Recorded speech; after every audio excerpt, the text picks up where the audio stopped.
Greetings, everybody. Welcome to another episode of Unlocked UK.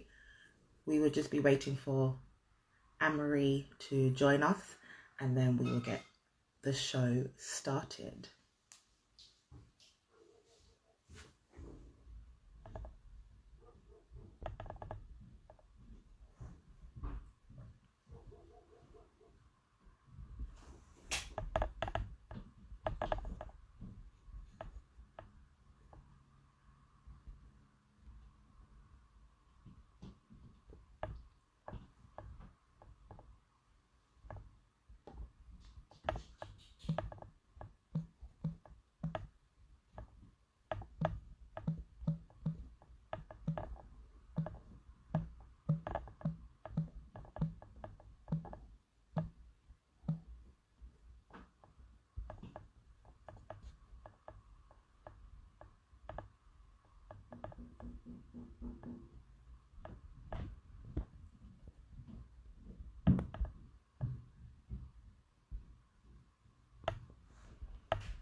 Hi, you couldn't let me join.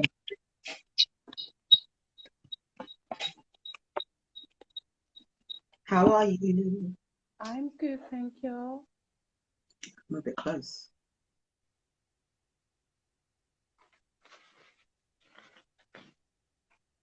So, today we are talking about the importance. Oh, Oh, sorry, I forgot. I'm like, I can't hear you. Hi, can you hear me now? Yeah, because I didn't have on my earphones. So, this week's episode, we are talking about the importance of being focused. Hello, London Junction. And so I think I'm looking forward to this topic. Yes. What are your thoughts? My thoughts are I am excited to talk about this and go to my bed. So that's the focus, yeah? Bed. Yeah, when we're done. I'm going to focus on this and then I'm going to focus on bed. Definitely. Okay, so focus. So this is about having purposeful intent on something very specific. And I think I'm excited about doing this topic because I think it's very, very, very easy for us to lose focus. And one of my key sayings is you can tell what's important in people's lives, what people's priorities are, and what they want to do based on what you focus on. And then by focus, often that means what your actions are, what you're actually doing. Because a lot of time we say we want something or we say something's important, but often our actions say something different. Mm-hmm. And for me, I think that happens because it's very easy for us to lose focus. You have to be, like somebody said, you have to be very intentional about everything that you do. So this whole episode talking about focus and how you can do that is going to be a very, very important one. What's your spin on focus? Well, from a counselor's perspective, as a therapist, one of our techniques is called focusing. And it's about how to get the client focused because a lot of people, why they come to counseling is because they avoid a lot of things that happen in their life, or or another word, suppress or dismiss. So it's about hearing what the person's story or narrative is, and I think I've said this before, finding the content and focusing on that. So yeah, I'll talk about that as a skill and why that's important. Definitely, I think that's an excellent place for us to start because I'll probably just chip in on that with my own sixpence. It's 2 pence. Yeah, we don't need your 6 pence. No, so in therapy, we have a technique that we call focusing.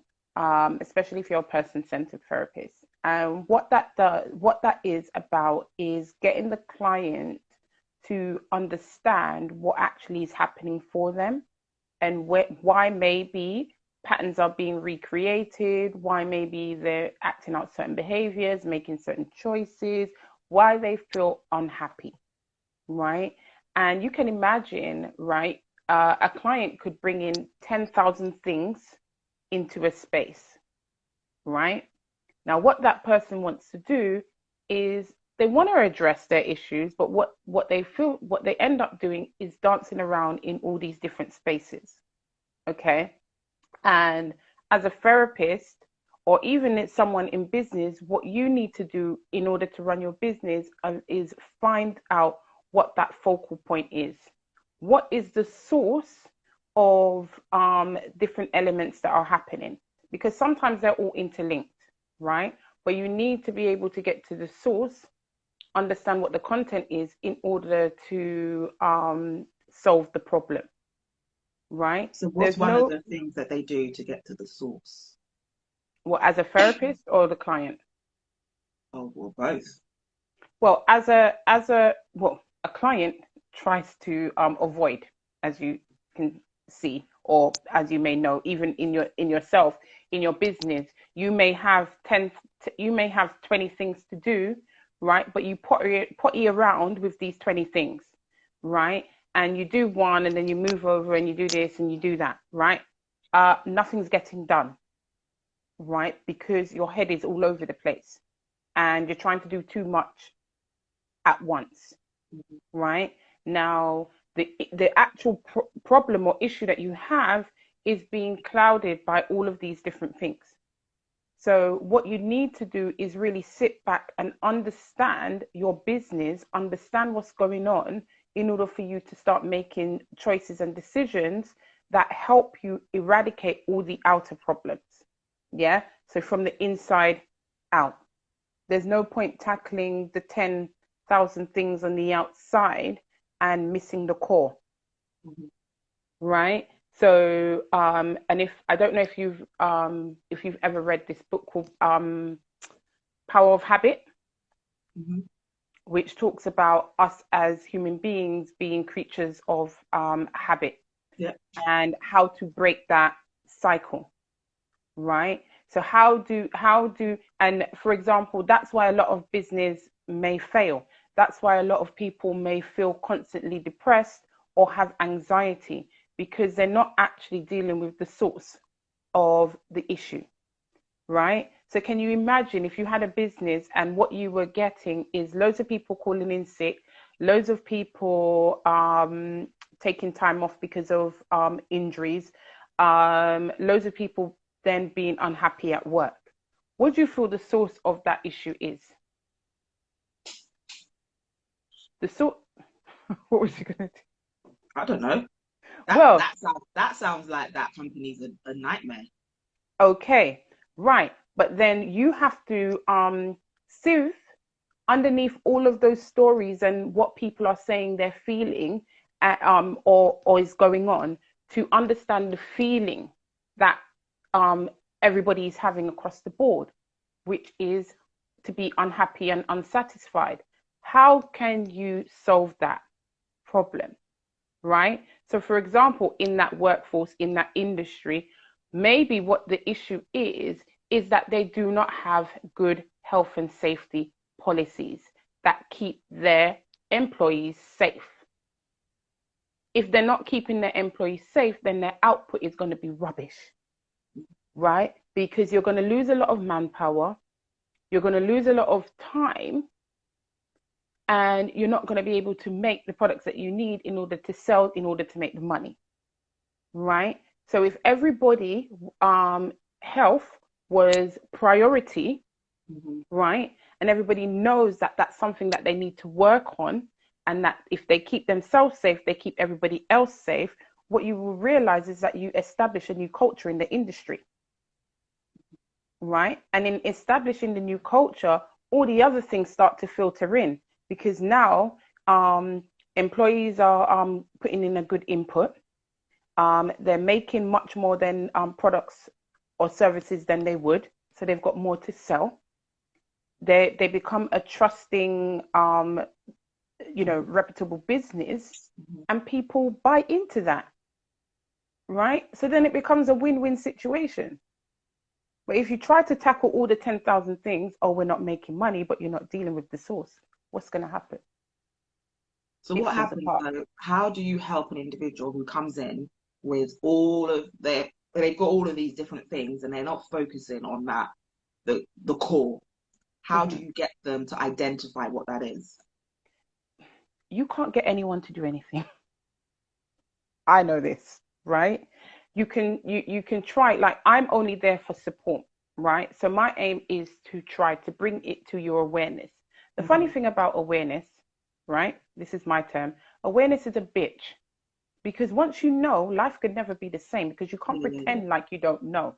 You I'm can with you. choose, you can choose not to address it, but you know what you're doing, right?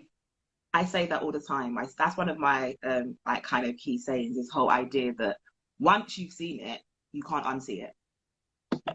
You can't. You Right. just can't And unsee it. you can avoid it all you like, but the problem is you will still have that issue. You will still feel low. You will still feel depressed because the actual content, the actual source of what's going on with you, you're not addressing. You're looking at 10,000 things that, in actual fact, those things can't be repaired if you don't heal the core. So what are some of the questions you might ask your clients to bring them to that level of awareness? Um, some in focusing, it's not necessarily about the questions that you ask, Okay. it's more about rephrasing the words that they use. Okay. Yeah, so find the feeling words, right? If someone, for example, I'm just like plucking this out the air, if someone says, oh yeah, you know what, I'm feeling really low today. I've had a low week because XYZ is going on, and then Jenny is over there, and then my boss is over there, and then at home, blah, blah, blah, blah, blah. Don't try and go, oh, what's going on at work? Or what's going on? The person said they're in a low place. What Mhm. does that feel like, Mhm. being low? How long have you felt low? Then you realize actually work ain't got nothing to do with nothing. Mhm. They felt low for 20 years. Mhm. What was happening 20 years ago?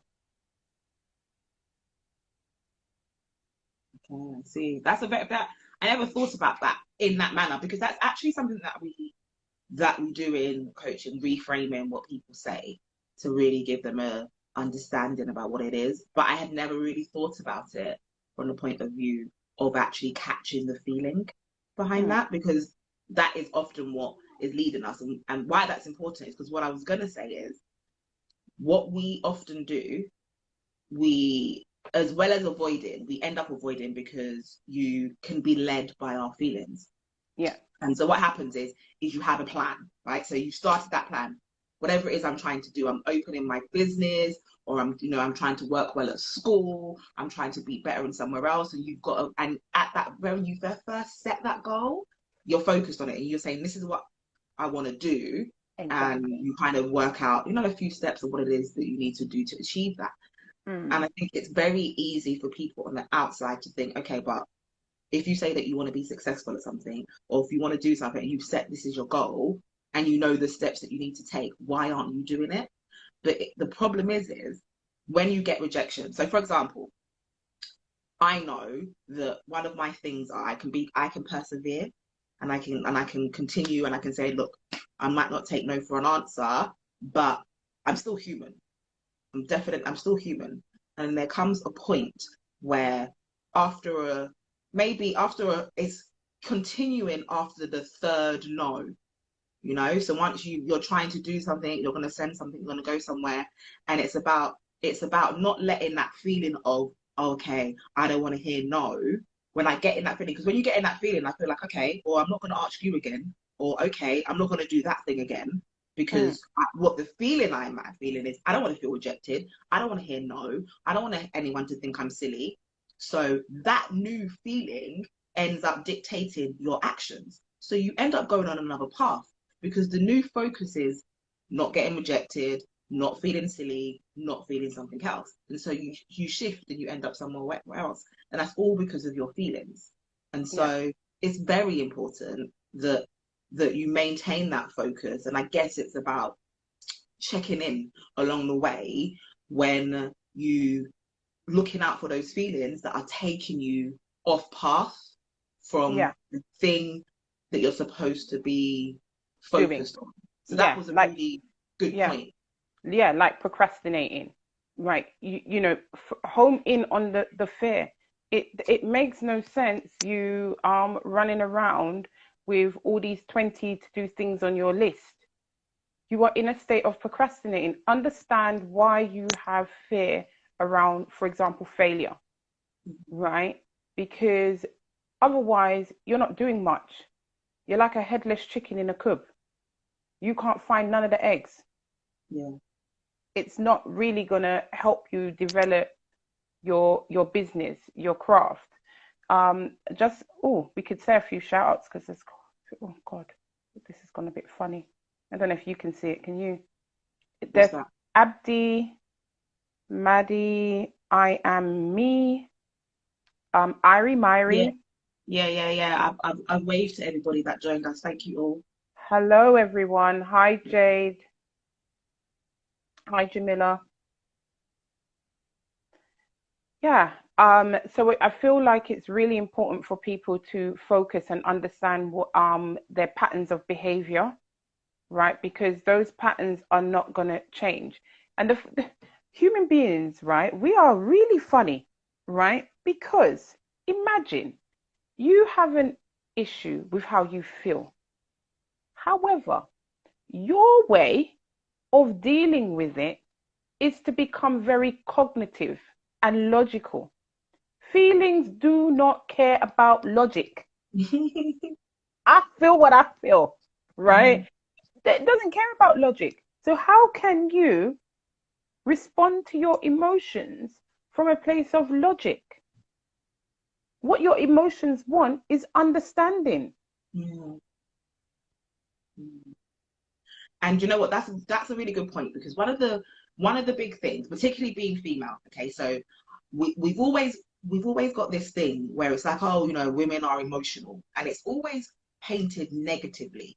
Oh, women are emotional, and it kind of goes with, so women are emotional, so therefore they're irrational, and therefore you can't really like gauge where they're going to be. 1 minute they're going to be in one mode, next minute you're going to be in another mode, and then so first and foremost, I don't agree with this whole point of about our emotions being coming from a negative place, and we have to see how society has constructed something so that Mm, there are sets of values or skills or concept and things that are seen as being positive or negative or more important or less important, and they're not. It's a fact.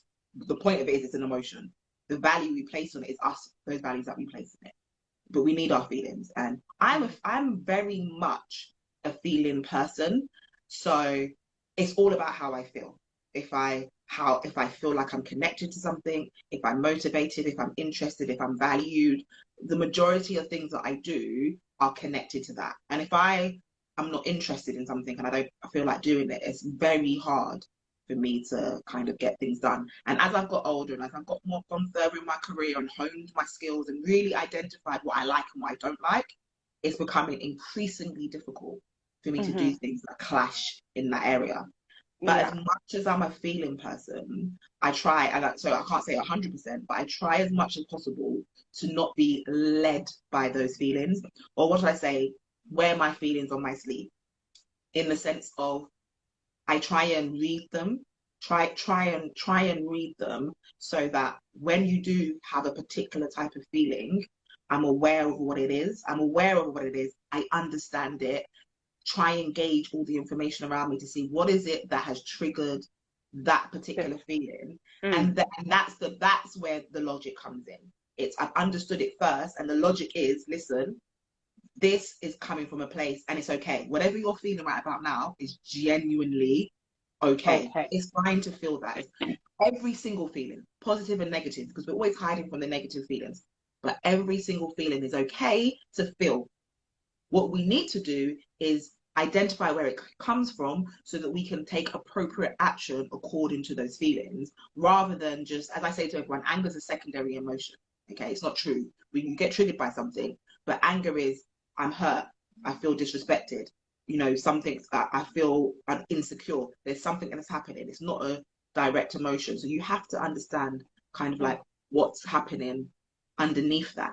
And then when you do that, you can take appropriate action. So you're in the moment and you're feeling happy and it's great and it's excellent for whatever this process is happening. Okay. So you found, you know what, that happened. You tried a new tick or new strategy and it worked really, really well. And you're feeling excellent. And it's really sparked all of that inside of you. It's good. You want to replicate that, right? You want to replicate it, but you've also got to be careful. You've got to be thinking, okay, this is an amazing feeling, and it seems like this might be happening. What's happening is really good, but is it something that I can replicate? Will it healthy? Will I feel the same way later on, or was this like a one-off moment? Because you don't want to then go and commit to that process in the expectation that you're going to get the same feeling or the same outcome later on, and then that doesn't happen. And then on the flip side of that, is something might happen and you feel a little bit negative from it. So, you took in your proposal to someone, or you've given someone a really good idea and they really slammed it. And now you feel rubbish, right? You might feel inadequate, you might feel unworthy. And it'd be very easy in that moment to think, forget it, right? I'm no good, and I'm going to scrap that whole entire thing. Because as you feel in that moment, you don't want to ever feel that feeling again, and then you can take an action.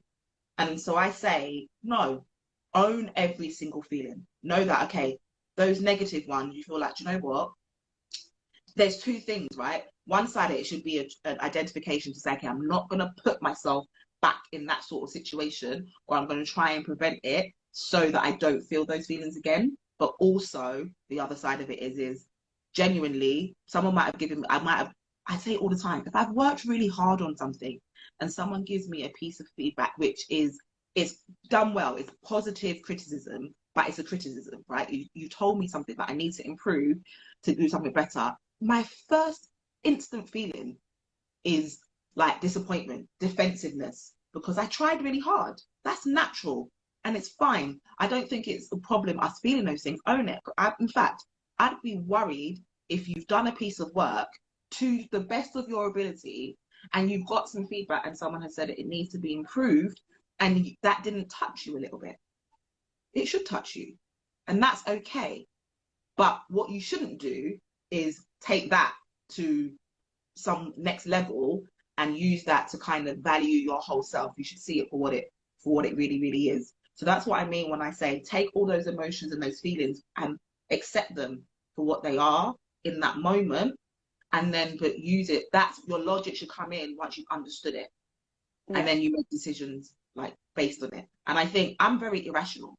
I know I'm irrational, so therefore, because I know I'm so irrational, I guess that's probably one of the reasons why I really make sure I check how I'm feeling before I take an action. I am Mr. Me says the issue is we're not raised to deal with rejection. Um, I don't personally. No one's gonna like feeling rejected. I don't necessarily feel that. How should I say it? It's about how we learn strategies and techniques in order to deal with certain things, right? If the way that we learn is to remove ourselves away from something, not to address it, to hide, to suppress it, to avoid it, dismiss it, then that means that you're having an unhealthy relationship with rejection, right? You need to formulate a healthy relationship with rejection, because you have to understand what is going on for you, right? And usually it's not really rejection that's happening. Usually what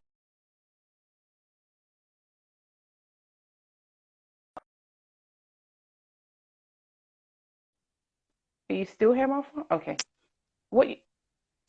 Can you hear me? Sorry, we lost you for a moment. You said Yeah, it usually was it's not freezing. rejection that's happening, and then we lost you. Yeah, usually it's not rejection that's happening. Usually what is happening is what you're seeing is the person's relationship with themselves, right? They actually are not really trying to reject you, right?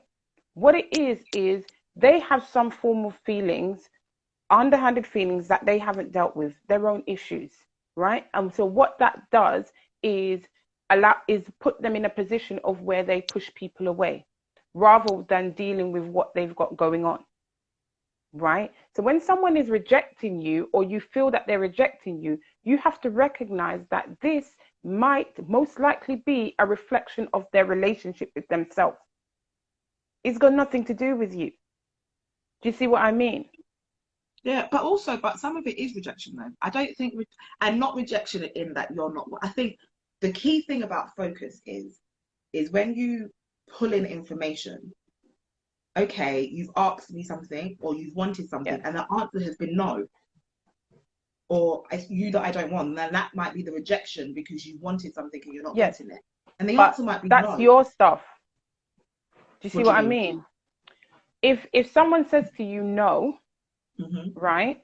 Or say it was a you put a business proposal out and they go, no, don't want that. That's not for me. Don't really like that, Yeah. right? Hmm. You feeling rejected is that's your stuff. That's something that you have historically, right? For you to feel that that is rejection. Okay, I get Because, you. do you see what I mean? I get you. Yeah. So what you're basically saying is often no, because rejection is quite a loaded word. And so Yeah, no isn't a rejection. No is just you are not able to work do this project with us here. It doesn't have to yeah, have all the negative stuff that comes with it and all those additional feelings. And I think that's correct. So it's that taking negative feedback or getting answers or responses that are basically not what you want to hear or not what you want. And I think that's the key about focus. It's really important on focusing on the message that you're actually getting rather than the external hurt or the trigger that it kind of yeah, reminds you of or anything else. So what you've got to do is genuinely say to yourself, okay, this person has said, and hear it, right? So I put a proposal forward or I've done something and they have said no. And they've said no, and you need to hear the reasons. And often we need to separate ourselves as that being a validating piece of information. So, yeah, as I said, going back to that whole point of taking feedback, I often can handle and deal with hearing no or feedback that's not what I wanted to hear because I don't take it personally. And when I say I don't take it personally, I mean that in the sense of even if the information is, Martha, you don't have the experience or you don't have the skill. So there are actual things that are about my personal attitudes, qualities, and abilities. I don't take that to mean and validate me. So because and maybe that's also about having a growth mindset. So if you said to me, this is a particular area and I don't have the skills, okay, that's the feedback. I now know that I need to go and get the skills. That doesn't mean I'm rubbish, yeah, okay? And so it's about focusing on the feedback and what it actually means without bringing in negative emotions on that because we often validate ourselves on all of these external things. So your value comes from the work that you do or how good you or bad you are at something else. So the yeah, ability to really do that's important. So again, always on this focus point, it's about focusing on what the actual message is. So like you said, when you've got lots of things to do, focus on the source. When you're getting feedback, focus on what the actual meaning is, rather than all these kind of additional things that come with it. So there's a we've comment. got here, but that starts from an early age and it comes in different forms. So the feeling of rejection is how we process winning and losing. They are two sides of the same coin, but we are only taught about how to process us winning. I think Yeah, society as a whole, right. generally, yes, only But teaches us that. yeah, but what we want everyone to, or what I would like people to take away is there is no losing, right? We need to get that out of our vocabulary. There is no losing, there is no failure. Yeah. Mhm. What you have is challenges and opportunities, right? Things don't have to, the idea that things will always go your way, you are placing the expectations way too high, right? You can't control that. Your expectations need to be more level, right?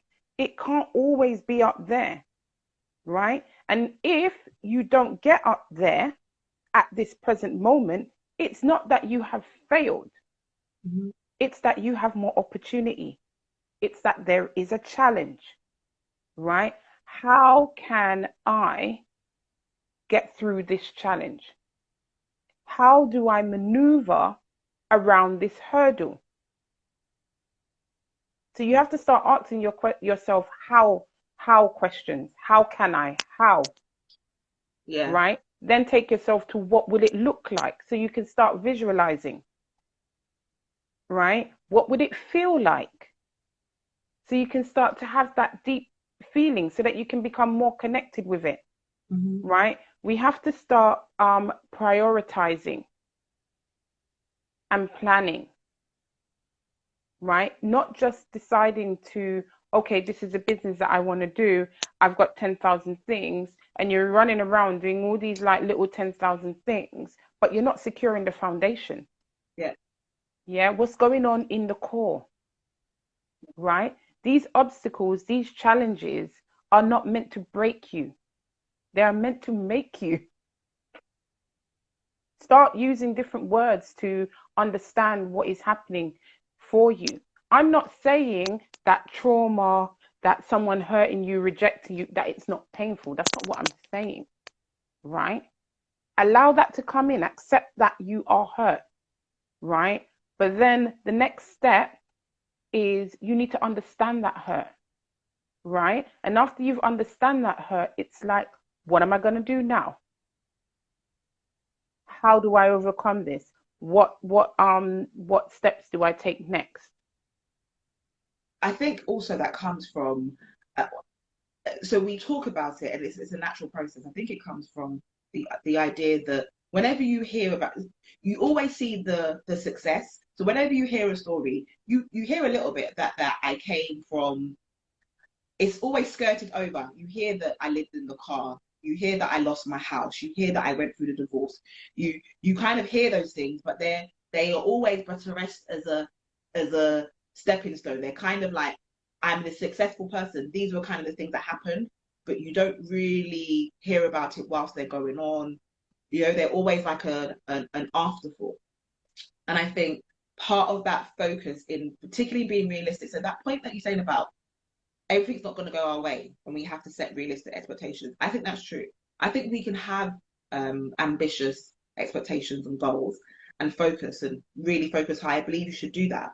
But often, what I think we need to know is that getting there, like if you plan this direct, straight path, okay, so this is the thing I'm focusing on. And even if you take all the advice and you focus and you think about when I'm going through a particular moment, I focus on what the emotion is in that. When I've got lots of things to do, I focus and identify the most important thing. Whenever else I do something else, I focus on the task that happen. I focus, identify any challenges that might come up. When we even if you do all of those processes, the important part of that is to know that it's not necessarily still going to go your way. And that's going to be the time that you are going to need to really, really make sure you keep your eye on the prize. That's when you don't take your eye off the prize. Mm, So when you've got that plan in, when you've got that plan and things are not going according to plan. So it didn't go the way you expected it.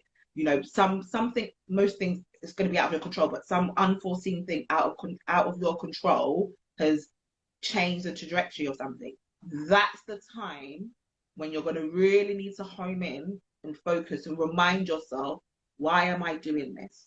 What is the key thing that I want at the end of it? What do I need to keep my eye on, regardless of what's going on, so that I don't get sidetracked? That's going to be like one of the key things. And I'm going to keep saying and mentioning this focus thing because, as I said, we are beings which So that focus, that's you're conscious. You need to keep reminding yourself, waking up and being conscious every day. And we don't realize how much we work in the subconscious. Like every single day, that habits and the things that we do, they're so subconscious that we just continue on, continue on, continue on. But that subconscious is it's about feeding our emotions and our happy places. And so anything negative is going to try and run away from that. So that's why you need to try it as kind of like as much as possible, wake yourself up and make sure you're in your consciousness and you're focused on what it is that you said you wanted to do, like every single day almost. You need to kind of check yourself and say, hold on a minute, like literally every the beginning of the day, what's the plan of today? What am I doing today? And how does that link to the bigger picture?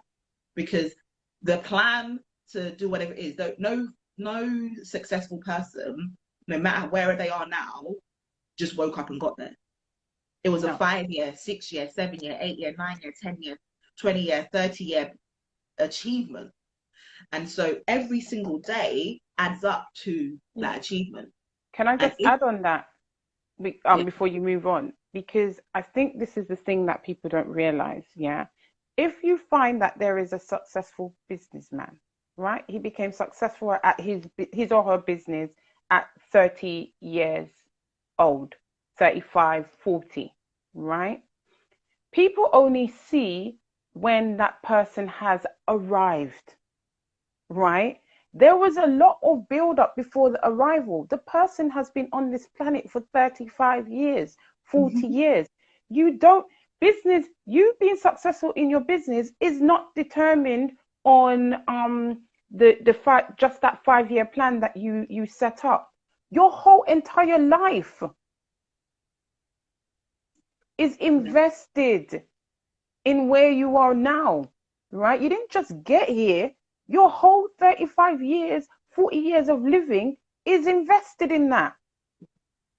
And And people are all, yeah, go on. and even those, do you know what? Even those overnight successes are not real overnight successes, right? So Of course not. even those people who, if you go on a show or someone sees you somewhere and then you go viral, often that has still come from work, that still came from work. You still trained your voice. You still honed your craft. You still did something.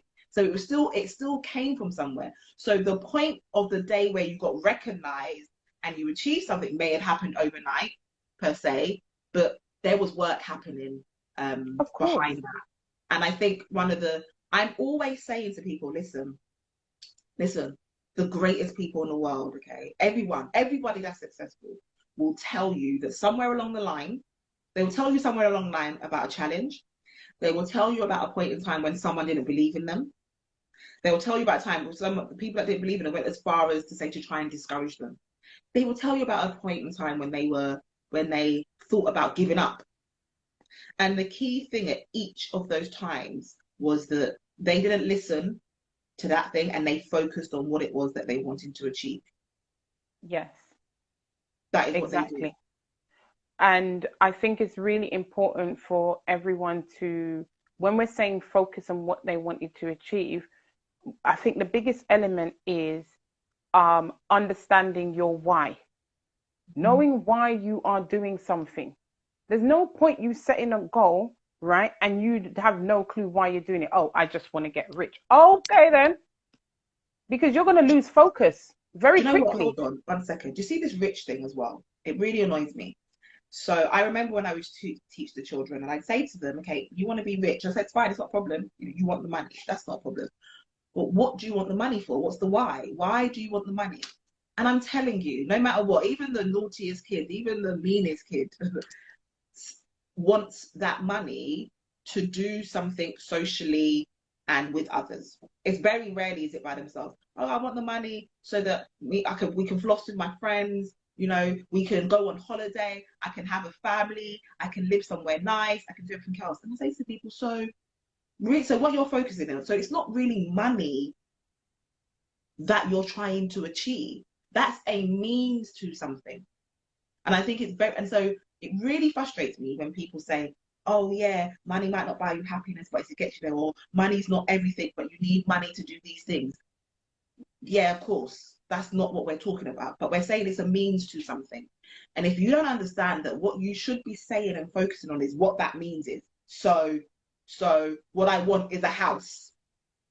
You know, that's what I want. And I want it in a particular place. You need that level of focus, like buying a house. What do you want? Okay, so I want a house. How many rooms is it going to have? Is it going to have a garden? Is it going to have a driveway? What area is it going to be in? Like that level of focus when you're trying to purchase a home is what your focus should be like where you're trying to go. And so money isn't what it is that you're focusing on. That's the means to get there. You know, I need to save up a deposit to get something. But the why is because I want this house. And so that's very important. Really, really frustrates me. And everyone's thing is about chasing money.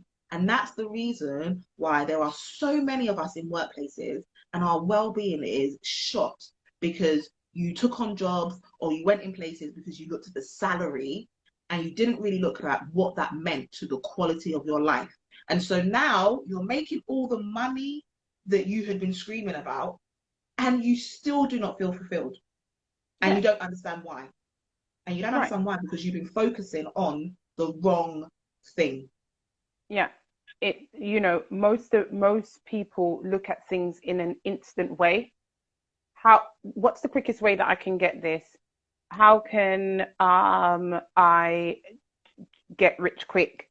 There is no get rich quick scheme, right? Because as quick as you get it is as quick as it will go, right? What you want is a life that is sustainable, right?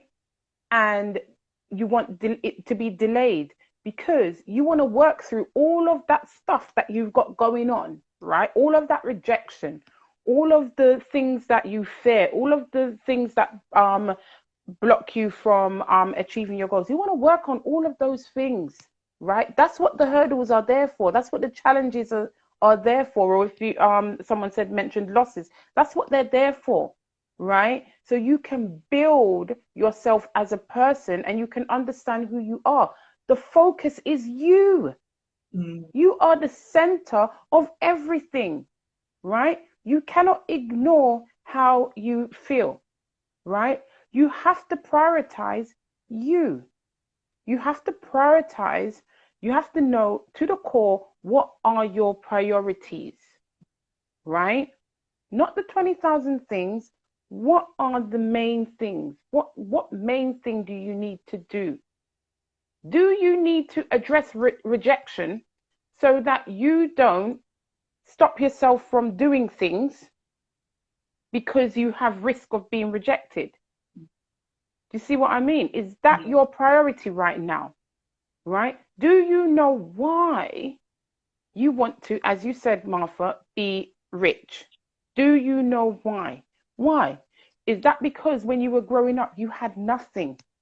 Yeah. Right? That you couldn't even afford books for school. Yeah. Or also, shoes. Also the opposite of that as well. So again, women, the opposite of that is we often are very quick to be like, well, and lots of people are often kind of be like, well, I don't want to be rich, I don't want lots of money, or it's not about the money. That also is just as problematic. So that whole idea of the stuff that comes with having money and seeing and taking some negativity around it, right? Because there's some negative talks around how much people who are, extremely rich, and because you don't want to be caught in that, or because you feel like I want to help so much that the money's not important. That's just as bad.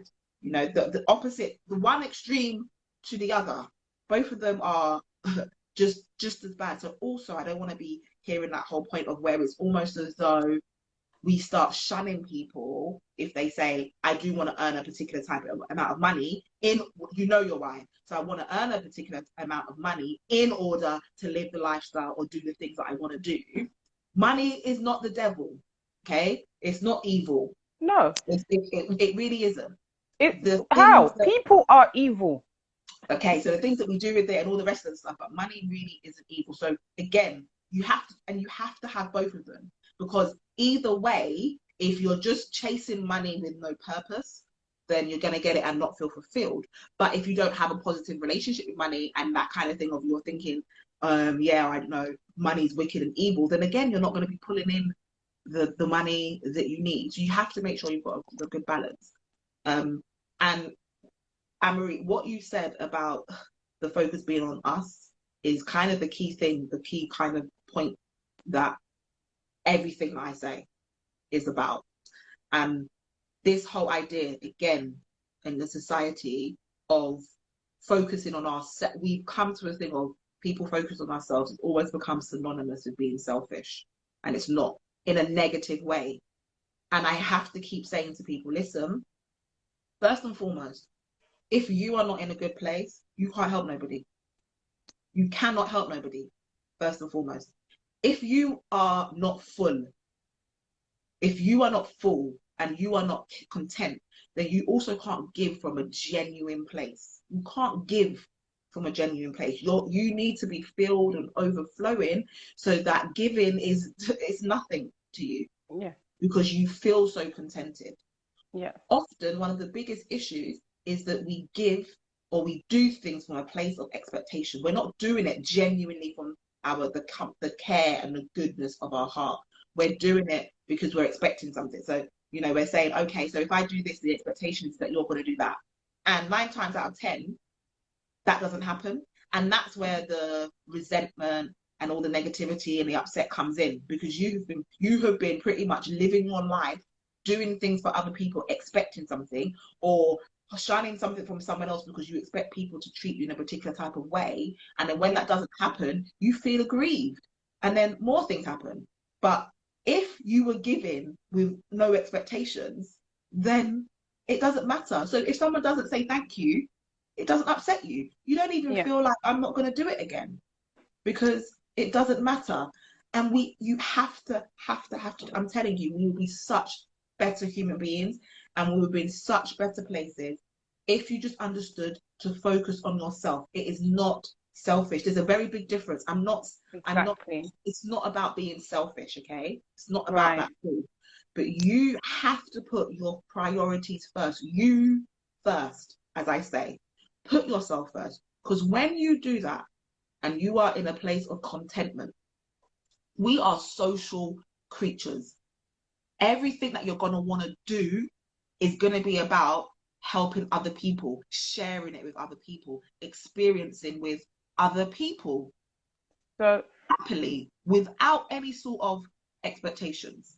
Yeah. So take that, do that, do something, like Anne-Marie, when we spoke about motherhood, I think parenting is one of the biggest places where people misunderstand the importance of taking care of themselves, because they genuinely feel like, how can I take care of myself and then there's my child? But it goes back to that point. If your child is dependent on you and you're not in a good place to take care of them, that's worse. Of course. And this is the thing, right? And we've got 10 minutes left. So if anyone's got any questions or anything that they want to ask, or any points that they want to make, please type it in. But this is the thing, right? When most of us have worked for an organization before, right? And there is a big thing around health and safety in your organization, right? I mean, what organization doesn't have a health and safety policy?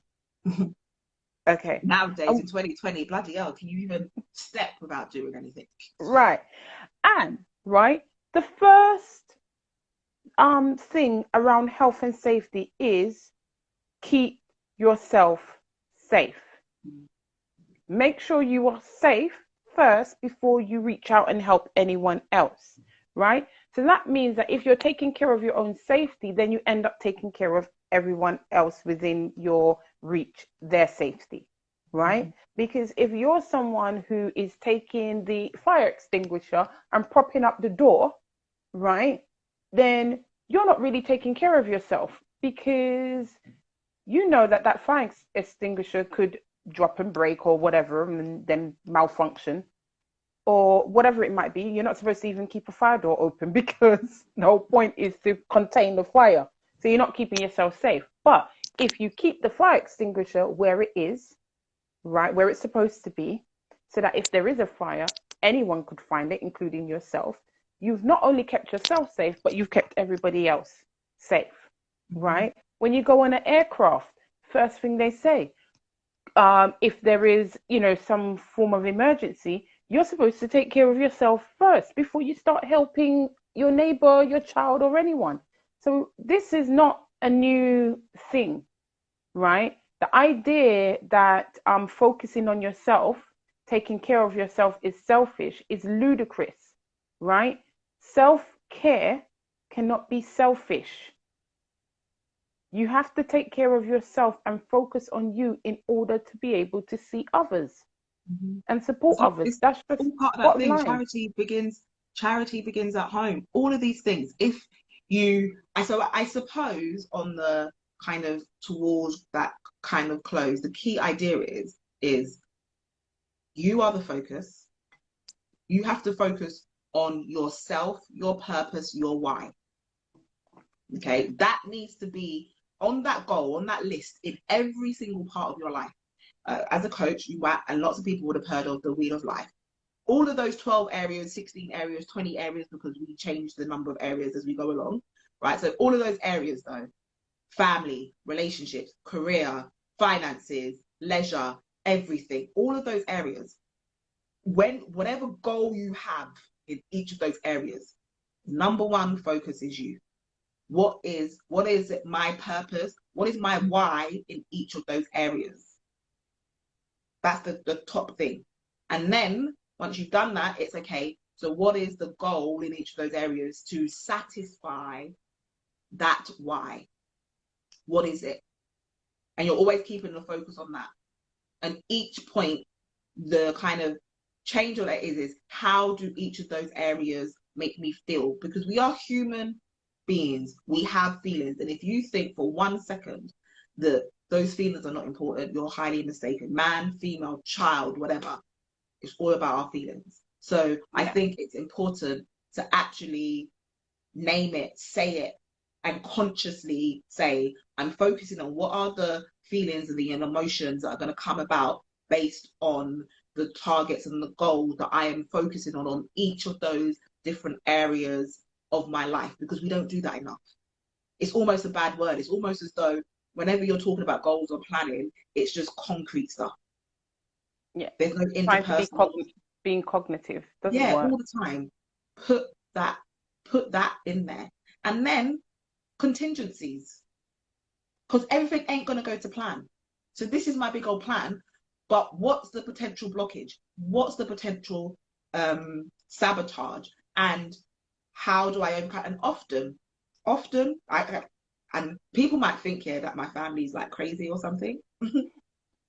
Because I've often tried to tell people to get rid of their family. That's not the case at all, But it's the people that are closest to us. It's just the reality. The people that are closest to us, often the biggest blockers and sabotages, number one, yourself. Number two, your family. Number three, your friends.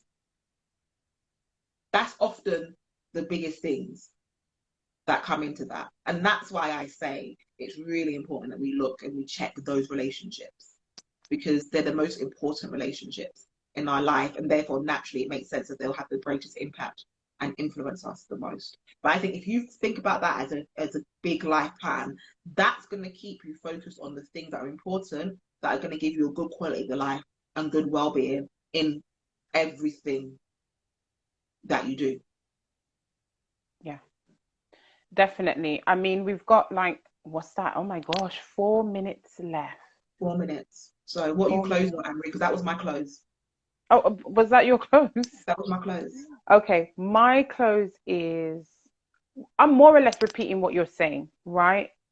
First and foremost, right? Focus on you. And when I'm saying focus on you, what comes under that is understanding yourself, understanding who you are, become connected to yourself, right? Grow awareness around the things that make you procrastinate, the things that make you feel rejected, the things that make you not want to put yourself out there and achieve that goal, right? That is your focus. Know what your obstacles are within you. Yeah. Not the ones that people are going to put out there, because that also will come up. But notice what they are, because you already hold them. Martha just coming to me and saying, oh, I don't like that, that's just the trigger in something I've already been holding. So it ain't about Martha, right? Bring it back on yourself. What is going on for you? What has been your obstacles in the past? Understand them, right? Then what I want you to do is prioritize, right?